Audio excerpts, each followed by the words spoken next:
Folks, it has been a minute in the world of kickboxing, and there is a ton of news and a ton of fights that I have missed over the last little while here. Now, I apologize, I've been doing some traveling and some stuff in the last little while here, but I think let's get all caught up. So we had some One Championship events, we had some Glory events, we have some Glory events upcoming, and we had two massive K-1 events that I'm going to be focusing on for the vast majority of this episode. In fact, Glory and One are just going to get, a sentence here and there, but we had so many exceptional and massive fights in the world of K1. Also, next week, I'm going to be in Saudi Arabia with the PFL, so there will be lots of content coming out, but there won't be a show dedicated to kickboxing as I will be in Saudi Arabia with the PFL there. So folks, make sure to check out the PFL Battle of the Giants upcoming, but folks, let's get into the K1 tournament here. They had two events in a row, and the first event had the end of two tournaments, while the second event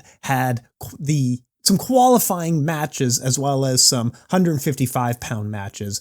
And one of these events was absolutely incredible, and then the other event was pretty good, and then kind of bad. So let's start with the event that was absolutely incredible, and that was the K1 Max 2024, which not a great name because it is hard to find because I think they've had more than one K1 Max in 2024. Anyway, let's get into it. So they had a super lightweight championship tournament.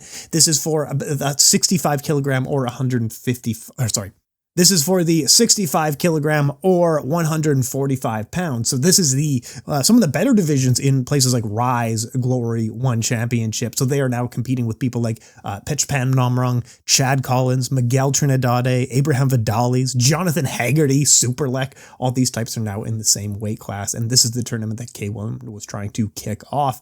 And from starting from scratch to just recruiting a bunch of fighters from around the world, I think they did a very good job. In this 145-pound tournament, there were some fighters that I was very impressed with, and then some fighters that I wouldn't ever watch it again. So let's get into it. We started with Yodkhunpon against Hayato Suzuki. Yonat was doing a combination power punching, looking to overwhelm and counter. He was mixing his attacks, body and head with punches. I love that he was mixing high and low. Suzuki was looking to counter this by having no head movement. A lot of this is me. I made notes when I watched it live, and these are long events, so sometimes I kind of forget what it looked like. But yeah, Hayato Suzuki very wisely made sure never to have head movement to a guy who was a heavy power puncher. Both at one point planted their feet and started training power combination punches like rock'em sock'em robots. I don't think Yodkhunpon had any head movement either, so both of these guys were just throwing down. Yonat had a lot more success mixing in low kicks, and then it was waved off due to cut late in the round.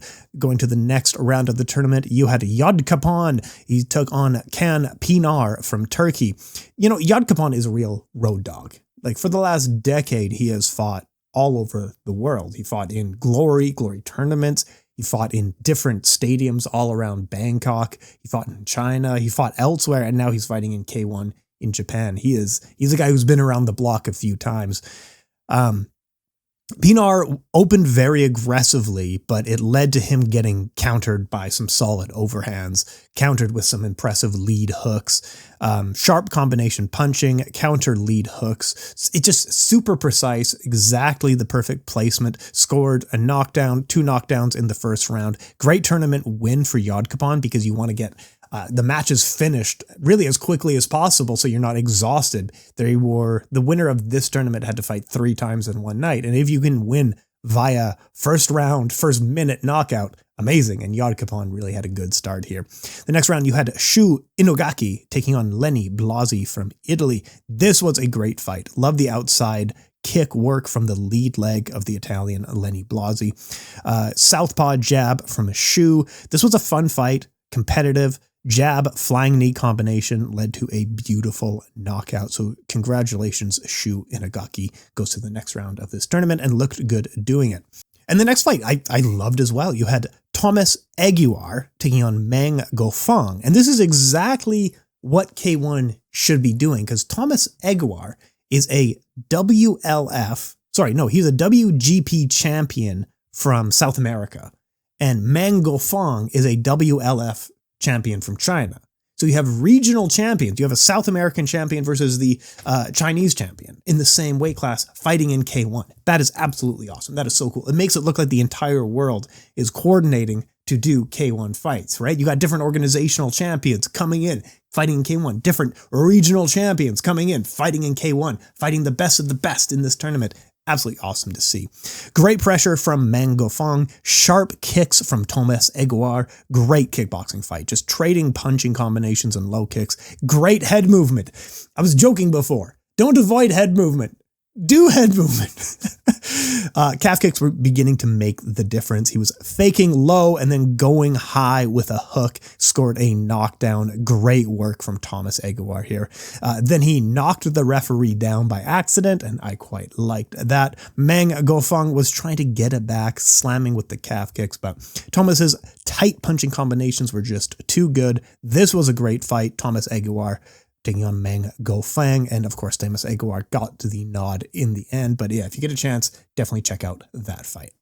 Next round of the tournament, you had Yodkhunpon taking on Yodkhunpon, the lead hook knockdown in the opening seconds from Yodkhunpon. Why do Yodkhunpon's opponent continue to think that the opening with huge aggression is going to work against him?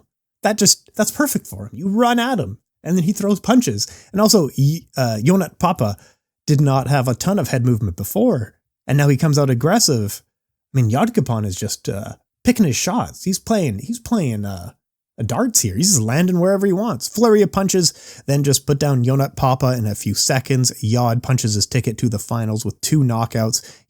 I don't think collectively even fought 3 minutes because his opponents kept running at him and getting knocked out. No movement. I wrote no head movement and then forward aggression. You were bound to get caught.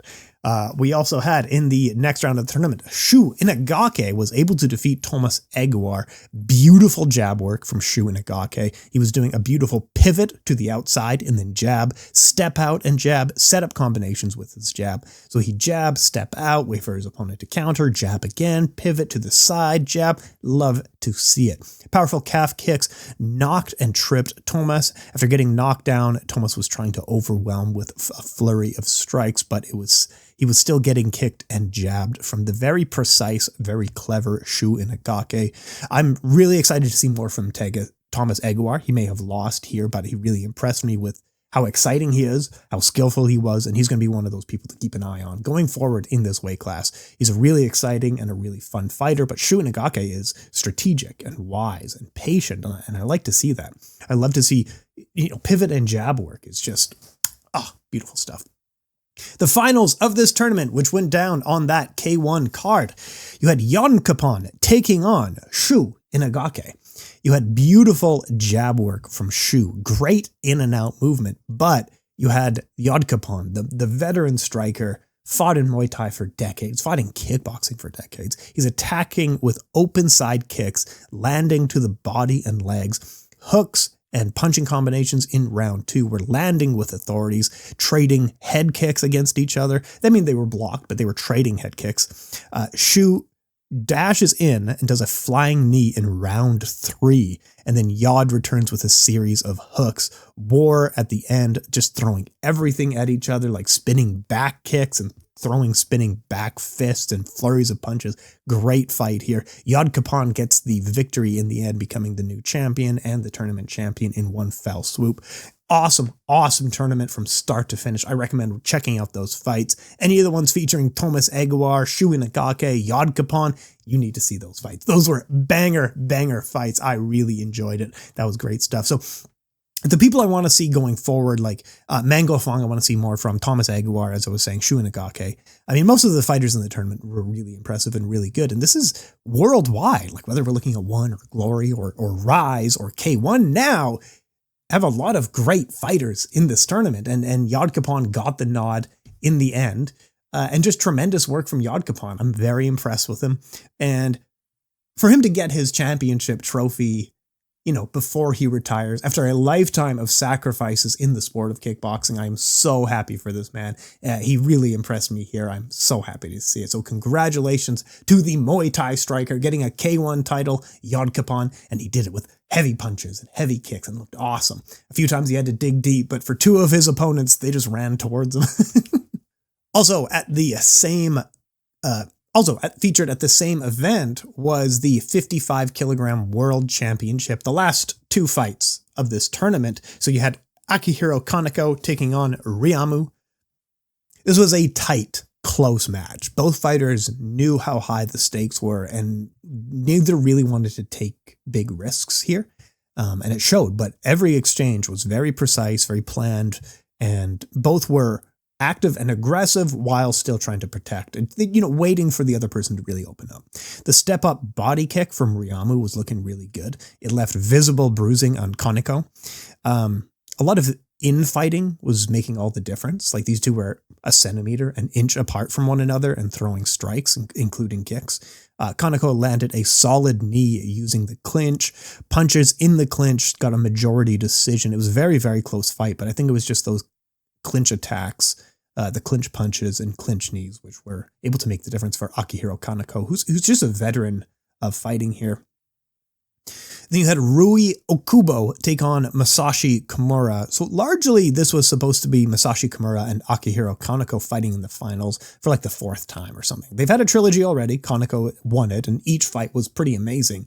Most people were banking on Masashi Kimura and Kaneko making it to the finals, but Masashi Kimura got beat by Rui Okubo, and Rui Okubo, only 20 years old.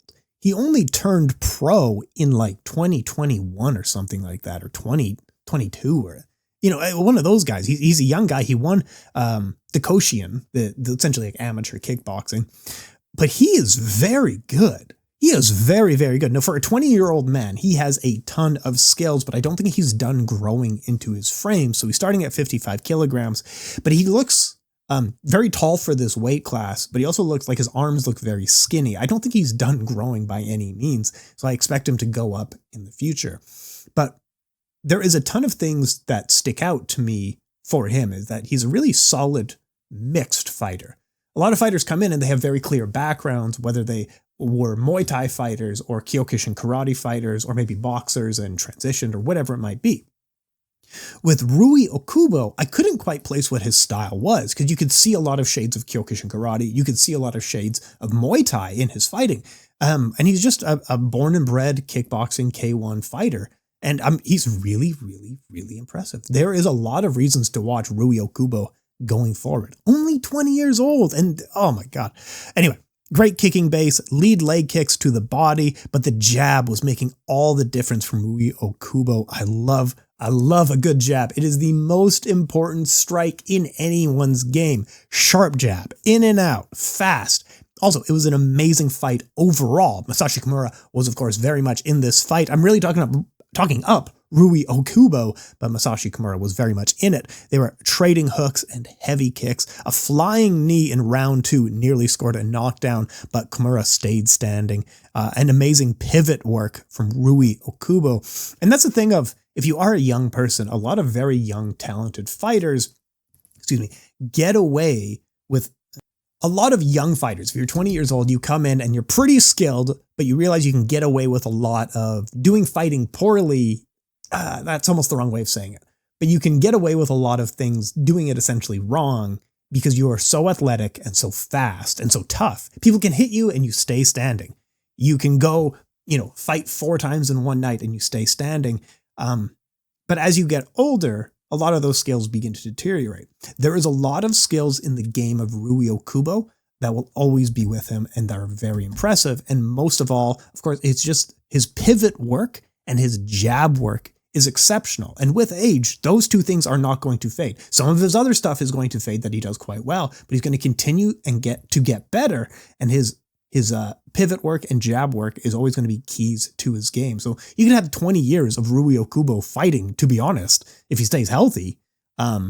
And yeah, he's definitely one to keep an eye on. Anyway, so the final of the tournament, you had Akihiro Kaneko. It ended up beating Rui Okubo. Look, I think even though Okubo lost, he clearly raised his stock more than anyone else did, even if he lost in the finals.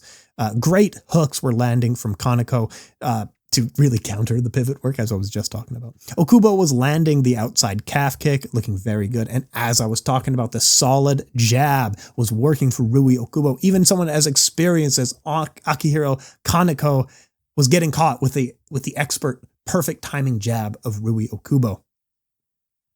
In round 2, Akihiro Kaneko lands a brutal and beautiful straight to the body, right through the guard. Really, really impressive. Kaneko had the outside leg kick going, scoring a knockdown with that, and Rui just could not recover.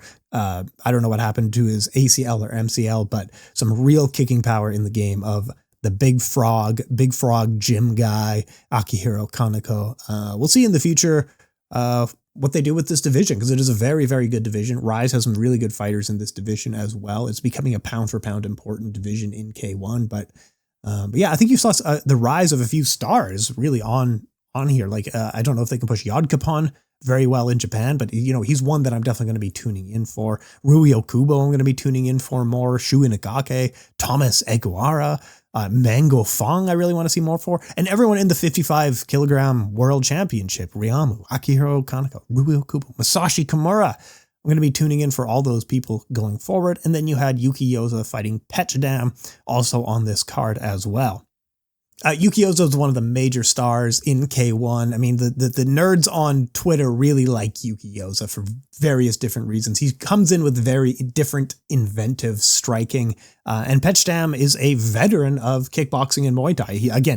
He like Yodkhunpon, he is the road dog. He has fought in every organization. He's fought everybody in history. But let's get into the fight itself. You have Yuki Yoza with the low kick and teep landing in round 1. Petchdam has such a good open side kick.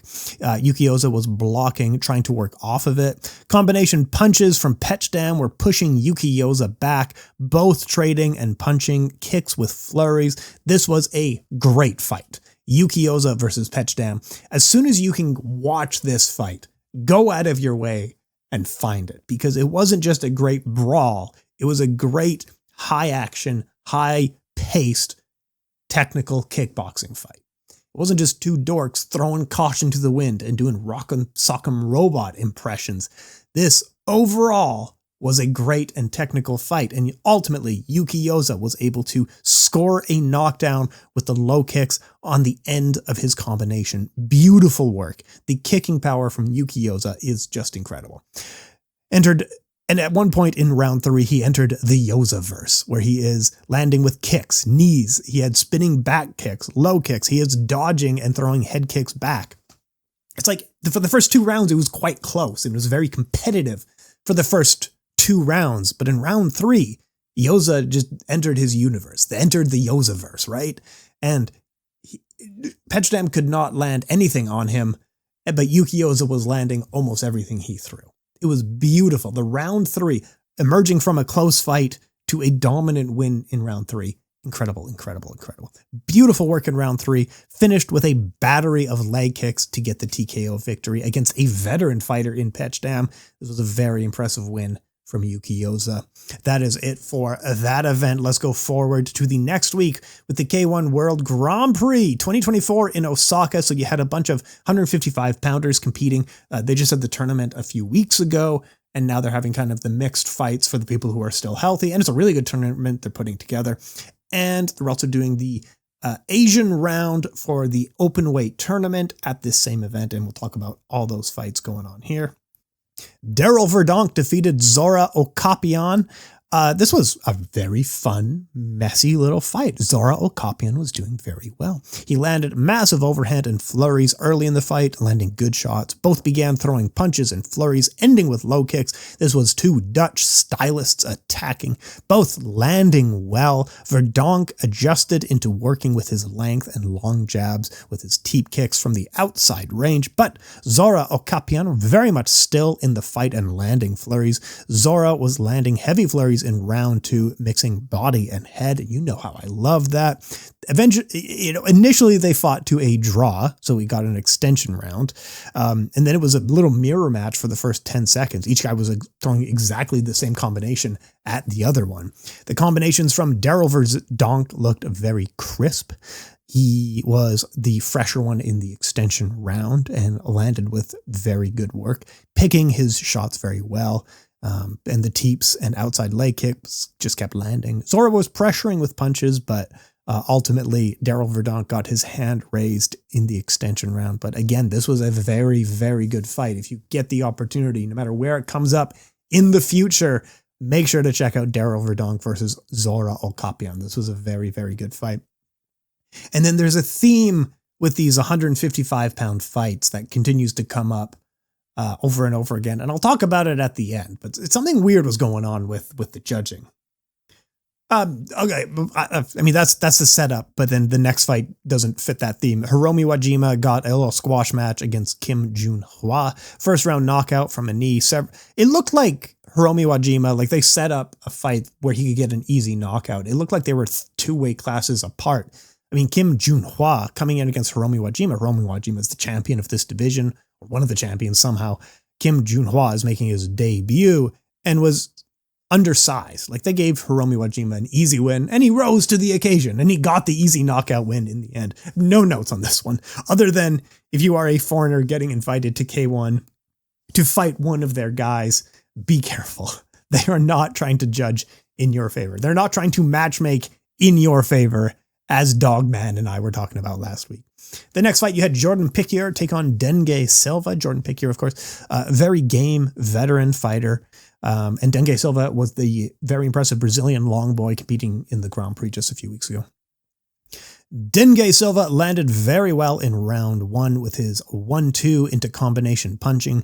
Jordan Piqueur started attacking to the body with straight kicks and punches, a very wise thing to do against such a tall opponent. Silva began countering that with knees. So every time Jordan Piqueur was coming in to throw to the body, he was ducking low. So then Dengue Silva hit him with a knee, and that was very cool to see. In round 3, Jordan Piqueur got cornered.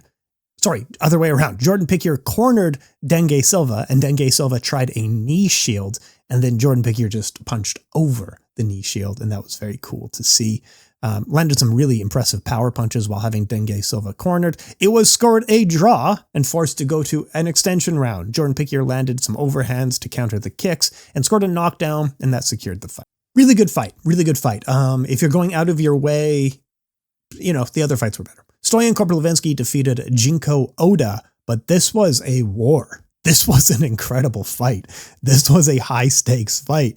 Stoyan, he's just fresh off of his K-1 Max tournament a few weeks ago, defeated Buakaw. He was also a top-ranked guy in shoot boxing and Glory Kickboxing, almost won titles in both organizations, comes into K-1, takes their title. Really, really impressive stuff. But the aggression from Stoyan Korpulevensky, punching combos, pivot and kick, straight teep kicks into punching combinations. Stoyan Korpulevensky is just a chaotic pressure, aggressive fighter who is so precise. It was a really fun fight, but Jinko Oda wasn't getting pushed back at all. Every time that he came in with punching combinations and was ducking into trying to kick into punches or punches into kicks, Jinko Oda would hang out in the inside pocket and throw back a flurry of strikes. And because of that, it became a very messy, chaotic fight back and forth. Both were trading and infighting. This was a banger and a half. Stoyan scored a knockdown in round 3. He stepped in with a straight kick later on and then got knocked down off of it. So both of them scored a knockdown in round 3. Ultimately, it was scored a draw, and they went to an extension round. The lead hook and jab setup really made a big difference in his game. Powerful hooks from Stoyan over the shoulder, banger of a fight. He did a leaping punch into a flying knee at one point. Oda found his overhand at home and looked great with his jab. Super fun fight, super banger. In the end, Stoyan Korpulevensky got his hand raised, but don't let that fool you. It was scored a draw initially, and then it was still a split decision after an extension round. This was a really, really close fight. But there were 4 fights on this card at 155 pounds. 3 of them went to an extension round when I'm not sure that they actually needed to. This has been the philosophy of K1 for a while. I love that they do an extension round. So if the fight is too close to call and you can't pick a winner, you can score it a draw and then we'll fight one more round. That alone is really cool. I love the idea. But the conventional philosophy of what that causes to happen is that judges will rely on the extension round. So rather than picking a winner in a close fight, they will just say, yeah, we can go to an extension round and keep the action going because that was such a fun fight. Let's get one more round going. But I think in almost all these fights, so you had Jordan Pickyer over Denge Silva, Stoyan Kurplevinsky over Jinky Oda, and then you also had Daryl Verdonk over Zora Okapian. I genuinely don't think in the first 3 rounds, those were draws. I think you could have picked a winner in those fights. I don't think, compared to some of the other fights that we've seen not be scored a draw, I don't think those 3 deserve to go to an extension round. I think there was a clear winner in those fights. I think Zora Okapian would have won if the judges weren't cool with going to a draw. I think Denge Silva probably would have beaten Jordan Pickyer if the judges didn't want to go to an extension round. And Stoyan Kurplevinsky probably won the first 3 rounds fairly, it was a close fight, but I think he won the first 3 rounds. But because you have the option to go to an extension round, as a judge, you are going to use that more often than you probably need to. And we see that over and over again. And you saw it here where I genuinely think you could have picked a winner. I'm not sad that these went to extension rounds. It's just one of the folds of the sport that when you have the option, people tend to use it rather than picking a winner. And that was also the philosophy of Keith Kaiser of the Nevada State Athletic Commission. And it's the total opposite in the US, where he says through boxing and MMA, in your entire judging career, you will get 1 round that you can score a draw, and it better be a good round. If you have 2 draw rounds in your career, you're probably getting fired. And the reason is, Keith Kaiser says, my judges are paid to judge fights and pick a winner. He says, I can pick any person out of the audience, any dummy out of the audience, and that dummy can sit there and say, that was a close fight, too close to call. But that's not your job as a judge. Your job is to pick a winner. So that's the attitude that you have in the US with judges, that they will never score a draw because they are told to pick a winner. Whereas in Japan, because you have the option to go to an extension round, sometimes you could pick a winner. But why don't we just try the extension round for fun? Completely different philosophies. One isn't more right than the other, but I think these fights you could have picked a winner. Anyway, I'm not sad about the extension rounds. They were really banger fights. If you can get the opportunity, check out Stoyan Kurplevinsky versus Jinku Oda, and you also had Daryl Verdonk versus Zora Okapian, were great fights. So let's get into the K1 World Grand Prix Qualifier Asian round. So this is for the K1 Heavyweight Grand Prix, in which all the world champions from South America, and the United States, and Western Europe, and Eastern Europe, and Japan, and last year's winner, they're all going to get together and fight in December, and it's going to be super cool and fun. Those are the plans. Whether or not that happened, whatever. The Eastern European winner, I think, got signed by Glory, and K1 still thinks he's fighting, even though he's scheduled in Glory like 2 days before K1 finals. And the Brazil one was really good. The Western European guy, he'll definitely make it. He's quite good as well. And then they couldn't find a ton of heavyweights because it was supposed to be filled out with the 4 winners from the qualifying round at this event. But let's get into it.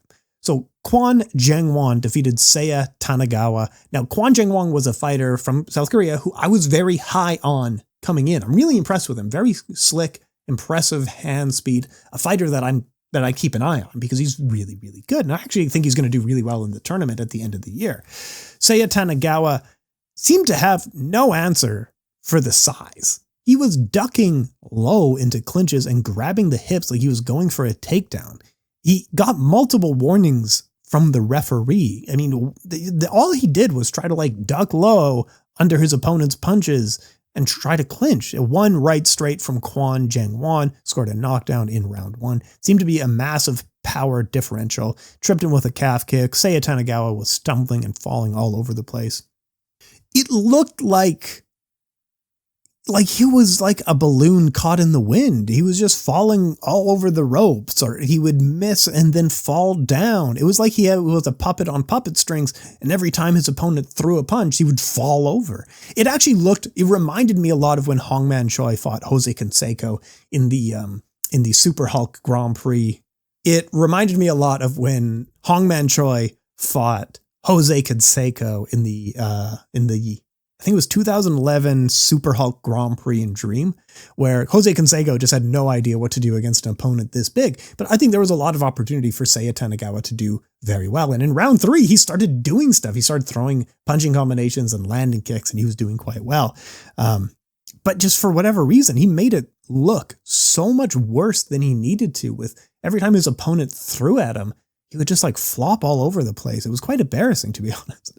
It became what should have been a pretty good fight into a big WTF fight. It was just weird. There was a crotch kick, headbutt. There was warnings for holding, warnings for clinching. He missed a spinning back fist and then fell down. Tons of warnings from the referee in round 3 for clinching and stuff like that. Just a weird WTF fight. But the right guy won. Kwang Jeng Wang. He'll do quite well in the finals of the Grand Prix. Especially when you compare it to some of the other people you saw fight this night, like Sina Karimian against Claudio Estrade. They had one of the stupidest, worst fights in the history of kickboxing when they met earlier last year or this year. I don't remember. But now we get the rematch. So the first fight, they're punching the referee, they're punching each other in the back of the head, they're kicking each other in the crotch, they're complaining to the referee, and the referees don't know what to do. What a stupid fight. Let's run it back. And then wouldn't you know it, in the rematch, it was stupid again. Sina Karimian was knocked down with a very clean, easy lead hook from the powerful Italian striker Claudio Estrade. And you know what? Up to that point, it was actually a fairly good fight. We had 1 minute of some pretty good heavyweight kickboxing action. And then Claudio Estrade lightly tapped the back of the head of Sina Karimian, and Sina Karimian collapsed due to the light punches to the back of the head. Now, punches to the back of the head are, of course, illegal. Yes, they are absolutely illegal. But you could have fought through that. There's no doubt about it. Try to get the point from the referee, but if you're sitting there saying, I cannot continue from light punches to the back of the head, I'm sorry, that's embarrassing. The commentators, I was watching in Japanese, the commentators did laugh at his flopping. He looked like a FIFA or a UEFA player just getting lightly touched and exploding into the midair, flopping to his back, rubbing the back of his head. He's in too much pain to continue. So they called it a no contest. So what do you do in that case? The winner of this fight was supposed to be in the qualifying for not in the qualifying. This was supposed to be a qualifying fight for the December match. So what do you do in that case? Honestly, don't let either of them in. Go get someone else. I'm not overly excited to see either of these people compete. But from the 4 rounds that we've seen them fight, Claudio Estrade has actually won. Errol Zimmerman defeated Shota Yamaguchi. Now, this fight was so much better than it had any right to be. Shota Yamaguchi is such a clear Kyokushin karate fighter, and he's going up against the K-1 icon Errol Zimmerman. And now, in terms of size, this is what Seiya Tanagawa should have been trying on Kwang Jeng Wang. Shota Yamaguchi had a massive size and experience disadvantage. Again, this looked like a lightweight fighting a heavyweight, but it didn't matter. Shota Yamaguchi closed the distance. He landed tons of punching combinations. Here's my note from the fight here. Shota is really only in good fights because he is 100% aggressive. He doesn't do anything like head movement or parry punches. He does a double forearm guard and marches forward continuously and tries to throw combinations. And it's great. He tries to get onto the inside and land punches from just an inch away. He double forearm guard, march forward. Up close from just like a centimeter away, they were clinched, they were chest to chest, and he's throwing combination leg kicks still very much like an inch away from his opponent, throwing punches, throwing kicks. Like I said, very Kyokushin karate. He was doing really well early, landing impressive combinations, body kicks as well. Nearly scored a knockdown in round 2. But then in round 3, Errol Zimmerman, he knows how to counter a double forearm guard. He throws a flying knee up the middle. Shota protested, but he did crash down pretty hard.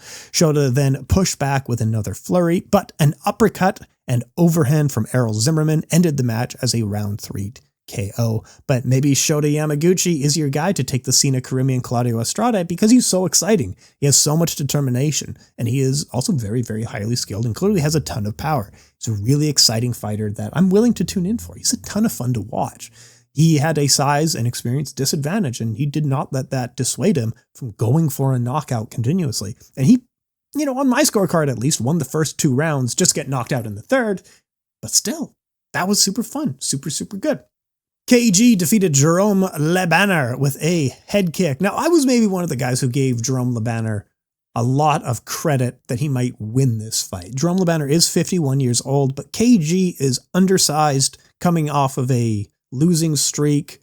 And I thought, Jerome Le Banner could maybe beat KG, even at 51 years old, but no. I mean, look, if they were the same age, no doubt about it, Jerome Le Banner would have won, as he had a few moments here. And you can see that his muscle memory is still very much there, and it will be for his entire life, that some of those punches and combinations and counters he was doing so naturally. And if you watch him on the pads or on a punching bag, he still looks very good. It's just answering any adversity, it looks like there's some disconnect, where the blocks aren't really working, his counters aren't really lining up for some reason. But yeah. Few kicks to the body, and then he went to the head, and easy knockout. Jerome Le Banner went down and still hasn't got up. Funeral proceedings are going ahead. No, I'm kidding. So KG punches his ticket to the heavyweight tournament final, and probably loses in the first round against anyone. But anyway, so it's kind of a weird tournament that they have going on 2024. Let me check the names who have punched their tickets here. You have Quan Jang Won, good fighter. Lu Si, who won last year, good fighter. Reese Brudadel, who won actually Road to One, was signed by Glory, and then won the Western European K-1 Championship. And again, he is quite a good fighter as well. Errol Zimmerman, who's even in his prime, wasn't amazing. KG, who's straight up not good. Ariel Mikado, who is very good, but extremely undersized for some of the people he might have to fight. But I mean, Ariel Mikado probably beats KG. So we got a few fighters in this tournament, and then a bunch of TBAs. So we'll see where those come from. Oh yeah. I actually don't know where they're coming from. Yeah, there's a ton of fighters who still can go in. Anyway. It has been so long since I did a show. Last week, Dogman and I did a show. And again, because of the stuff we were saying, we had to really be careful because people were coming after us. And because of that, we had to duck down into a bunker together. And the only recording equipment we had were AM radio. We couldn't let anyone know where we were. K-1 was coming after us. Rise was coming after us. Glory was coming after us. One championship was there. They know where we were. No, so we had to be very careful. And that's why the sound quality was so bad. Just in the AM radio bunker, there's not a lot of reception, but in the future, we will do more shows with each other. It was a really good show. Dogman very much enjoyed it. And he is very much a kickboxing expert, far more than I am. He's very good at what he does and what he talks about. And he's fascinating to listen to and speak with. But one thing, I always listen to his show and I do my show. They're very different and they have different aims. I do very much enjoy being snarky and rude, and we were really snarky and mean-spirited on last week's show because sometimes dumb things are happening in the sport, like Jerome Le Banner fighting KG or Errol Zimmerman fighting or whatever it might be. There are moments that deserve to be mocked and praised, but this show has always been not for the hardcore. There are people who love kickboxing and have spent their life listening to kickboxing, and those people don't really listen to this show because what it's meant to be is that if you're just taking one step into kickboxing and trying to find more information, where to watch, what events matter, and what fighters matter, this is a pretty good place to start. Just learn the names casually, fights that are very good, events that were very good. I'm not trying to get into who these guys' managers or training partners are, and I'm also trying to be very positive because you get enough snark on Twitter and everyone tries to out-snark each other. Everyone's trying to be the snarkiest snarky on Twitter. I just don't want to do that. However, when Dogman comes on, is on. It's Snark City all day long. I love it. It's so much fun to just let loose, listen to someone talk who is an absolute expert. So we'll definitely have him back. But as for the tone of this show, probably won't change. It's when he's on that I can really be a jerk. Anyway, let's get into some one championship action. Super Bon knocked out Smokin' Joe Nadawat with a nice elbow in Muay Thai. Smokin' Joe then dropped out of his fight against Tawanshai. Kind of a crazy thing to do as they booked Smokin' Joe against Super Bon before his massive trilogy against Tawanshai. And then look, Tawanshai has beat him multiple times. Close fights, but has beat him multiple times. So maybe get a fresh contender. But also the guy is booked already. So why did you book him against Super Bon? When Super Bon can do both kickboxing and Muay Thai, meaning you have doubled the amount of opponents that you can find for him. Both Smokin' Joe, Superbon, and Tawanshai could have fought on the same card against brand new opponents, and it would have been a ton of fun. I don't know why we need to keep. There's only like 6 guys in this whole organization, so they have to keep making them fight each other for some reason. But it was super cool. I love Superbon. He's my buddy. I like Superbon a ton. So I'm so happy to see him get a win. I'll probably get a poster of Superbon pretty soon here, and that'll be super cool. Also, the fight that I really talked up and never got a chance to talk about, unless I did. Did I talk about it already? Wait, hang on. Let me go check the records. All right, Calf Kick Sports. Let's go to my podcast, Kick Weekly with Tim Wheaton.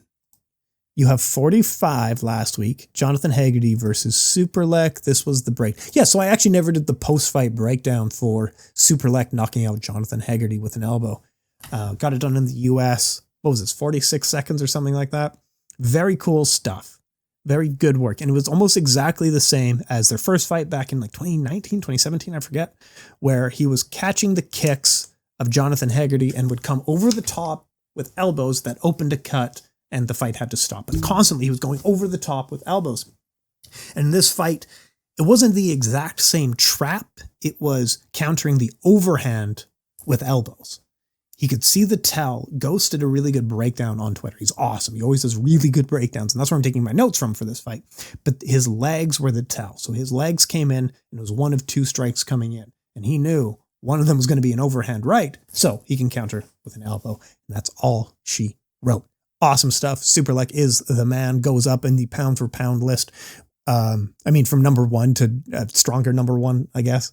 But just incredible year for Superlek. Just, oh my God, what a fighter we have here on our hands. Absolutely awesome stuff. I don't have a ton of notes for that. I mean, they fought for 40 seconds. It was one of the options we had. Let's go into Glory 96, which is happening this weekend. Very, very good fight card. Chico Kwasi is going to look to defend his title against Tejani Bestati. Tejani Bestati was the long-time 155-pound king. Defended his title like 6-7 times, something amazing like that. And now going up. And he just defeated Andy Semelier, and now he is the top contender at welterweight. Chico Kwasi just knocked out Andy Semelier to gain the welterweight title. But Andy Semelier is the guy on both of these guys' best wins list because Andy Semelier was the longtime champion at welterweight. But Chico Kwasi is coming off of a string of wins over Jay Overmeer, Robin Kierak, tons and tons of Sergey Braun, of course, just tons and tons of impressive wins. Tejani Bestati is a very good technical fighter. He loves his lean back counters, loves jab, leg kicks. He's really sharpened his boxing a lot over the last few years. Chico Kwasi is a massive power puncher who walks his opponents down. And you can watch their fights against Andy Semelier of like, what do they do different? They both defeated Andy Semelier, but how do they do it? Tejani Bestati out-tacticked Andy Semelier. The outside leg kicks, the circling, the pivoting, the beautiful jab work. He out-tacticked him. What did Chico Kwasi do? He walked him down. Andy Semelier is a great counterpuncher and was landing counterpunches on Chico Kwasi. But it didn't matter. None of those counterpunches mattered. Chico Kwasi just kept marching forward. He ate the punches and just kept coming forward and then knocked him out. Really impressive first round from him, and then he knocked him out in the second round. Chico Kwasi, I was talking to him earlier today about the fight, and he says it's all gold for me on my side. Greatness is in the future. Huge fan of Chico Kwasi and Tejani Bestati for that matter. Both guys are super cool. But yes, this for me is a Chico Kwasi win. Donovan Vise, the dominant middleweight champion, will take on Sergey Braun. Donovan Vise has defended his title a ton of times. He's defeated Ulrich Bukemi, Michael Boapea, Serkan Oskaglayan, Cesar Almeida, who is in the UFC now. Tons and tons of other people. Really, really impressive. Sergey Braun got the nod because he had defeated Mohamed Touchasi back at Glory 92. And there's really not a lot of people at middleweight. Like Donovan Vise has at this point beaten the entire top 10. So Sergey Braun got the nod. But yes, this should be a pretty good win for Donovan Vise. Nabil Kahab is back and he's going to be defeating Bugra Edragan. Michael Boapea and Mohamed Touchasi are scheduled. Did one of these people just drop out? I don't quite remember. Should be a good fight. If it's going ahead, it will be a good fight. Elias Humachi. Someone just dropped out due to injury. I kind of forget now. Anyway, it will be a good fight. I'm going to be watching that one live. Yona Yansu, coming off of his massive knockout win after getting beat up, will take on Sihad Kepiak. Bogdan Stoica is back fighting Ibrahim El-Benoui. Oh my God, there's some good fights on this card, isn't there? These are really good. Dennis Wosik versus Babo Sacco at the featherweight. Every fight at featherweight is going to be really, really good. I forget who just dropped out due to injury. However, Glory 96 is looking really, really good. This is one to go out of your way for. This should be a very, very good fight. Also, coming up next week, as I was talking about, I won't be able to do a show because I am going to be in Riyadh covering the PFL Battle of the Giants. I always want to say Battle of the Bastards. And if you guys want to talk about the last season of Game of Thrones, that gives me an idea. One of these slow weeks of kickboxing, we will talk about the Battle of the Bastards and how bad the last season of Game of Thrones was and how good the book series, A Song of Ice and Fire, is if it ever gets finished. But as for the Battle of the Bastards, it was okay.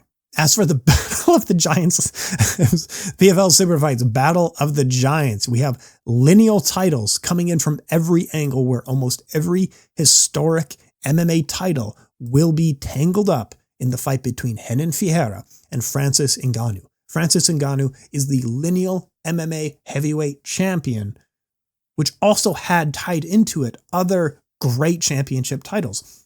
The UFC Super Fight, UFC 1, Pride FC, we had Dream, Strikeforce, other stuff, all tied into the lineal UFC heavyweight title. And then when he knocked out Stipe Miocic in 2021, he grabbed all those titles. He then defended it against Cyril Gane, and then he vacated it due to contract disputes with the organization. So he has all those lineal titles still with him, and then had a great boxing match against Tyson Fury, did much better than everyone expected, got knocked out by Anthony Joshua. That's more so what people expected. But you don't lose the lineal titles when you switch sports. That's not one of the rules. Or else the UFC 1 title would be somewhere else. Like it would be in some grappling tournament somewhere, or it'd be in some K-1 tournament or something. Anyway, Renan Ferreira is going to be coming in because he just defeated Ryan Bader. He grabbed the Bellator lineal heavyweight title. And before that, he grabbed the PFL 2023 heavyweight title. So he's going to be walking in with the Bellator and PFL lineal titles to take on the guy with Pride, UFC, Strikeforce, Dream, all this other stuff, UFC 1, UFC Super Fight, all those tournament titles were tied into the heavyweight championship. So you have Francis Ngannou versus Renan Ferreira. You would struggle to find an organization whose title isn't tangled up in this fight in some way. And they will be fighting for a brand new title. But let's talk about the fight itself, because it's quite a good one. Francis Ngannou, of course, tried to go into boxing, instead went into kickboxing, and he said he was really bad at it.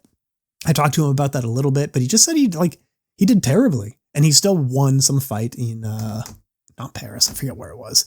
But he won a kickboxing fight in France and then switched to MMA. And he grew his skills very slowly. His life story is absolutely incredible, and we'll get to that in a minute. But he grew his skills very slowly in that for a while he was just a strong, plodding forward, large man who could just hit people and they would fall over. But eventually he actually got quite good, and he got much more smarter, much more tactical to be able to land his hard strikes. And you saw that against Alistair Overeem and Andrei Arlovsky and these types. And sometimes he just ran people down and didn't use any of that, as you saw him do against Jairzinho Rozenstruik. Sometimes that just happens. And then he completely decimated Stipe Miocic, defended takedowns, did quite well, beat Cyril Gane, but showed a ton of new skills when he was boxing up Tyson Fury.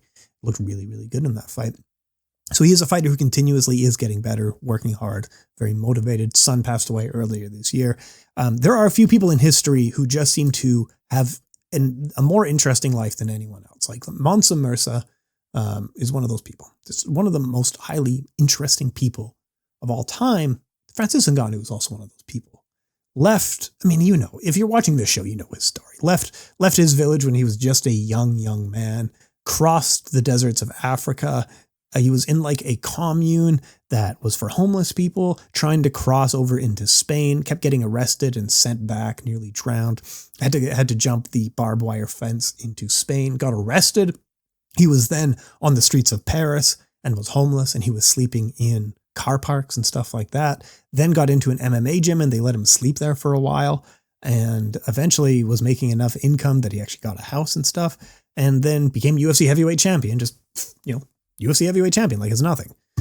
Going from homeless to UFC heavyweight champion, right? Arrested to UFC heavyweight champion. Incredible. And that alone is such an amazing story, and that's why he's on NPR and all these other talk shows, because it's just an amazing story this man has. And he sticks to his guns. He told the UFC, like, we had 6 kind of pillars that he wanted. And he said, I'm willing to negotiate. I know I'm asking for 6 things and I'll get 2. That's just how it works. But the UFC just said they weren't willing to come to the table for any of those things.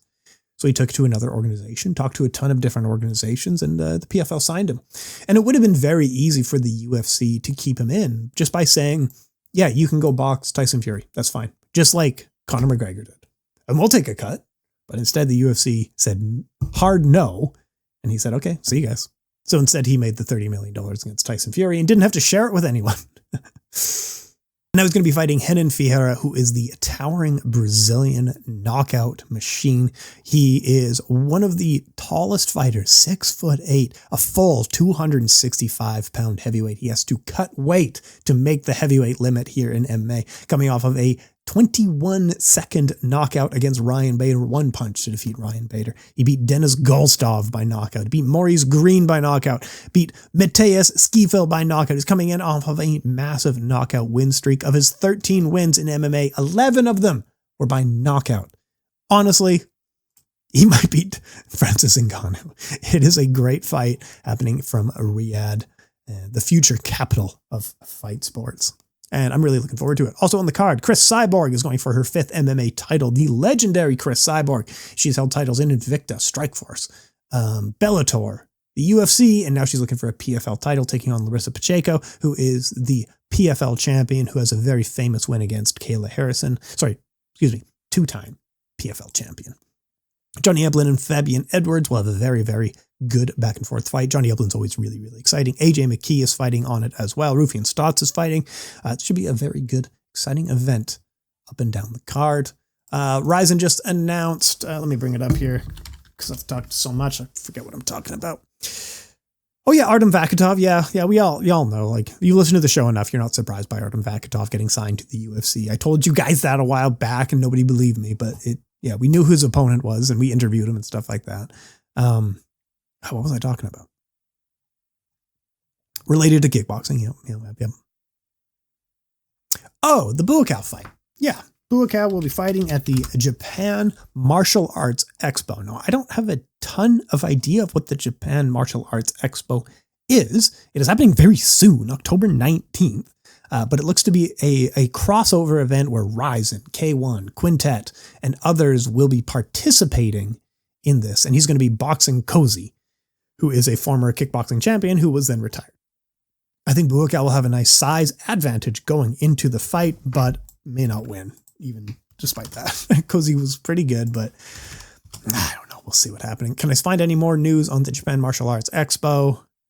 Kickboxing World Cup going on. Looks like there is a Sakuraba versus Ryzen grappling quintet style. So a stay on the mat grappling tournament coming up in a few weeks. That will be very, very fun. Quintet has always been really good because the stay on the mat where if you defeat one opponent, you then fight the opponent up in a higher weight division and you keep going up. So sometimes you have a guy who, like, the first 6 versus 6 teams or 5 versus 5 teams, and the first guy submits all 5 on the other team. Like, it's a very cool thing that can happen. Or you get wars all the way up and it's really fun that way too. But yeah, Buakaw looks like Buakaw fighting Cozy in a boxing match. Looks like it will be the only thing announced, sorry. Okay, cool. That'll do it. We had 2 big K1 events. We had some one championship events. We had some glory events from the past. We had some glory events going forward. We have some Japan martial arts events featuring a bunch of stuff going on. Actually, let me just do a quick calendar check, just off the cuff, see if I'm missing anything here. Folks, if you need the calendar check out Beyond Kickboxing. They are so good. What a great website. Oh yeah, Jackie Bunton will take on Anissa Mexon in a kickboxing fight. Bunton should have a pretty good size advantage going in, but she is mainly a Muay Thai striker, and I don't think she's fought in kickboxing before. And Anissa Mexon, of course, is one of the greatest kickboxers in history, so it should actually be quite a good and even fight. Anything else coming up this weekend that I'm going to miss? Rise 182. Nice. That should be good. Let me know how it is. All right, folks. Kick Weekly with Tim Wheaton. Not next week. Fight Weekly with Tim Wheaton. Not next week, but there'll be tons of content coming out from Riyadh, Saudi Arabia. Make sure to check out PFL Battle of the Giants coming out on October 19th. Folks, massively appreciate your time. It's going to be a great couple of weeks here. Thank you so much.